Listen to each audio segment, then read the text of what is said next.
প্রথমে তো সবার আগে বাংলাদেশ, যেটা আমরা বারে বলছি। আমাদের খেলার ক্ষেত্রেও কিন্তু সবার আগে হবে বাংলাদেশ। সাফের ক্ষেত্রে আমরা বিশ্বাস করি যে আমরা যদি হোস্ট করতে পারি, আমরা অ্যাটলিস্ট বাংলাদেশের 4টা ভেন্যু ইউজ করবো 100%। আমরা যদি যে কোনো টুর্নামেন্ট আমরা ফুটবলের ক্ষেত্রে আমরা হোস্ট করব, যেসব টিমদের আসার কথা বা আমন্ত্রণ জানাবো সকলে এসে খেলবে। অতীতেও এসেছিল, আপনারা জানেন। বিএনপি সরকার পরিষ্কারভাবে বলেছে, আর সরকার গঠন করলে অবশ্যই পালন করবে, যে আমরা ক্রীড়াটাকে, ক্রীড়াবিদদেরকে রাজনীতিক মহল থেকে টোটালি সেপারেট রাখবো।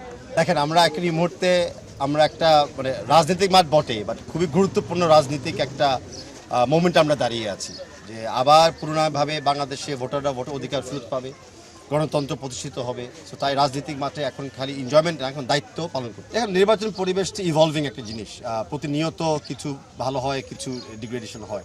তবে আমাদের সাইড থেকে আমরা বিশ্বাস করি যে যতগুলা নিয়ম কানুন আচরণবিধি আছে আমাদের সকল দল প্রার্থীরা মেনে চলছে। কিন্তু মাঝে মধ্যে আমরা দেখছি যে আমাদের প্রতিদ্বন্দ্বীদের জায়গা থেকে কিছু প্রপাগান্ডা ছড়ামেলা হচ্ছে, কিছু মিথ্যা প্রচার হচ্ছে।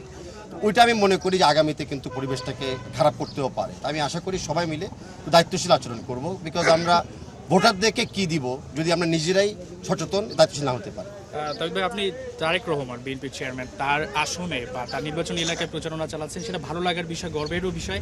এবং সেই সঙ্গে এই বার্তাটা তো আপনি নিশ্চয়ই পৌঁছে দিচ্ছেন বাফুফের সভাপতি হিসেবে, যে বিএনপি বা তিনি ক্ষমতায় আসলে ক্রীড়াক্ষেত্রে অনেক উন্নতি হবে। কেন তারেক রহমানকে সবাই ভোট দিবে এবং কেন তিনি আসলে বাংলাদেশের স্পোর্টস আরও বেশি ডেভেলপ হবে? নিশ্চয়ই, আমরা যেখানে আছি আজকে বাসন থেকে একটা বস্তিবাসীদের মাঝে গণসংযোগ করছি। এখানে তারেক রহমান সাহেব, যিনি আমাদের ক্যান্ডিডেট ঢাকা 17 আসনের, ওনার ইশতেহার এবং বার্তা এবং কথাবার্তাতে পরিষ্কার বলা আছে যে নারীদের জন্য আরও অনেক সার্ভিস ডেলিভারি করতে হবে। এই বস্তিতে আপনারা দেখেছেন অনেক ক্ষুদ্র ব্যবসায়ী নারী উদ্যোক্তারা আছেন। এই অত্র এলাকাতে কিন্তু খোলা মাঠ ময়দান কিছু নাই। তো একটা ভালো স্বাস্থ্য সবল, খালি হেলথ না, একটা পরিবেশ, একটা সমাজ গড়ে তোলার জন্য খেলা ক্রীড়া অত্যন্ত জরুরি। তারেক রহমান সাহেব বারে বারে বলেছেন যে ওনার প্ল্যান হলো যে স্কুল লেভেল থেকে ক্রীড়াকে সম্পৃক্ত করবে। প্রত্যেক জায়গায় যেখানে খোলা মাঠ পাবে বা এলাকা পাবে, ওখানে একটা ভালো পরিবেশ তৈরি করবে, যেটা ক্রীড়ার মাধ্যমে সবাই অংশগ্রহণ করতে পারে। আপনারা কেমন স্পোর্টস মিনিস্ট্রি চাচ্ছেন? তার কাছ থেকে আপনারা কি আশা করবেন? এর আগে অনেকে এসেছে গেছে, অনেকে নিজেদের স্বার্থটাও খুঁজেছে, কিন্তু সবাই আসলে এখন ফোকাসড এবং বারবার আমরা দেখছি নানা মাধ্যমে স্পোর্টসকে খুবই গুরুত্ব দেওয়া হচ্ছে। কোন জিনিসটা আপনি বাফুফে বলেন কিংবা আপনার জায়গা থেকে একটু ভিন্নতা চাইবেন? প্রথমে তো সবার আগে বাংলাদেশ, যেটা আমরা বারে বলছি। আমাদের খেলার ক্ষেত্রেও কিন্তু সবার আগে হবে বাংলাদেশ, বাংলাদেশের দল এবং বাংলাদেশের ক্রীড়াবিদ যারা আছেন, যারা খেলোয়াড়রা আমাদের পক্ষে পতাকা নিয়ে যাচ্ছে। অলরেডি আপনি দেখেছেন যে একটু সুস্থ ভালো পরিবেশ আসার পরেই অ্যাটলিস্ট বাংলাদেশের ফুটবলে অনেক টিমের সাথে জয়লাভ হচ্ছে। অন্য অন্য স্পোর্টসেও কিন্তু আমরা ইমপ্রুভমেন্ট দেখছি। তা আমরা একটা ভালো মন্ত্রণালয় অফকোর্স বিএনপির পক্ষ থেকে তৈরি করা হবে, যেন ক্রীড়ার সাথে যে কাঠামোগুলি দরকার পড়ে ওগুলো উন্নয়ন হবে, এবং আন্তর্জাতিক মহলে আমরা যেন একদম হাইয়েস্ট স্ট্যান্ডার্ডে কম্পিট করতে পারি, সেটার জন্য বিভিন্ন রকমের প্রশিক্ষণ সেন্টার এবং প্রশিক্ষণের জন্য টেকনিক্যাল লোকটা গড়ে তোলা হবে। As a president Bangladesh federation আমি অনেকটা আগ্রহী। আপনারা দেখেছেন যে আমরা সবসময় চেষ্টা করি যে কোনো টুর্নামেন্ট পারলে হোস্ট করার জন্য। সাফের ক্ষেত্রে আমরা বিশ্বাস করি যে আমরা যদি হোস্ট করতে পারি, আমরা অ্যাটলিস্ট বাংলাদেশের 4টা ভেন্যু ইউজ করব, যেন খেলাটাকে ছড়িয়ে ছিটিয়ে দেওয়া যায়। কারণ তারেক রহমান সাহেবেরও ওইটাও ওনার প্ল্যান যে পুরো বাংলাদেশে যেন ক্রীড়াটা আন্তর্জাতিকভাবে স্বীকৃতি। এখন ওগুলো মাথায় রেখি না, আমাদের অ্যানালাইজ করতে হবে। লজিস্টিক্সের ব্যাপার আছে, ফাইন্যান্সিয়ালস ব্যাপারটা আছে, ভিজিটিং টিম যারা আসবে তাদের হোটেলের ব্যাপার আছে। তো অ্যানালিসিসগুলো একটু শেষ হোক, তখন আমরা জানবো। এটা একটা ইস্যুতে বলা যায়।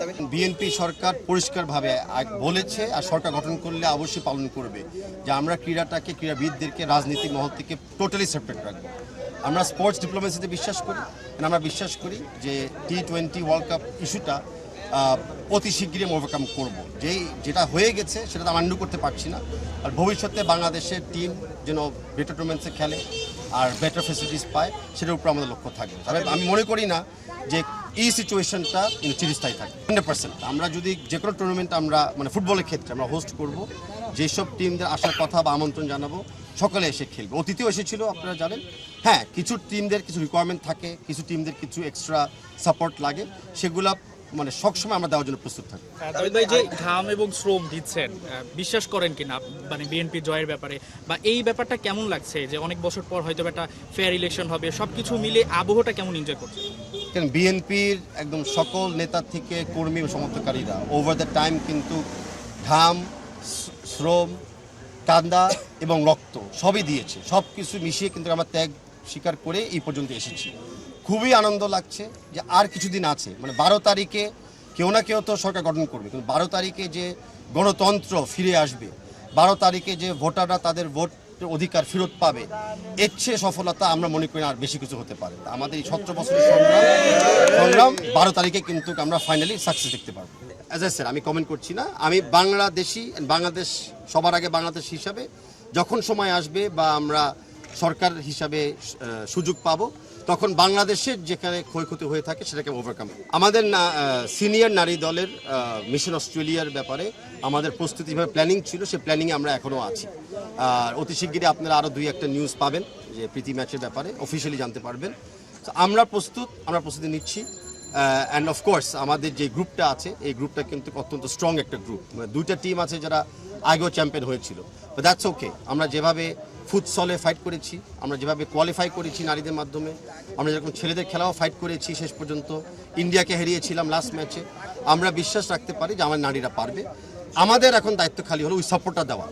তাবিদ ভাই, লাস্ট প্রশ্নটা হচ্ছে, আমরা বিগত বছরগুলোতে দেখেছি যে খেলোয়াড়দেরকে নানাভাবে নির্বাচনী প্রচারণায় ব্যবহার করতে, আপনারা চাইলেও সেটা পারতেন বা নানাভাবে হয়তো বা আপনাদের কাছে সেই মেসেজটা এসেছে, এই ব্যাপারটাকে কিভাবে আসলে বিএনপি হ্যান্ডেল করবে? এখানে বিএনপি হ্যান্ডেল কিছু করার ছিল না। এখানে তারেক রহমান সাহেব, যিনি খালি বিএনপি না, উনি বাংলাদেশের একজন স্বীকৃত পাওয়ার নেতা, উনি পরিষ্কারভাবে বারে বলছে যে ক্রীড়া এবং ক্রীড়াবিদদেরকে রাজনীতির বাইরে রাখতে হবে। তো সেই কালচারে আমরা অলরেডি শুরু করে দিয়েছি, ভবিষ্যতে সেই কালচারটা আমরা বজায় রাখবো।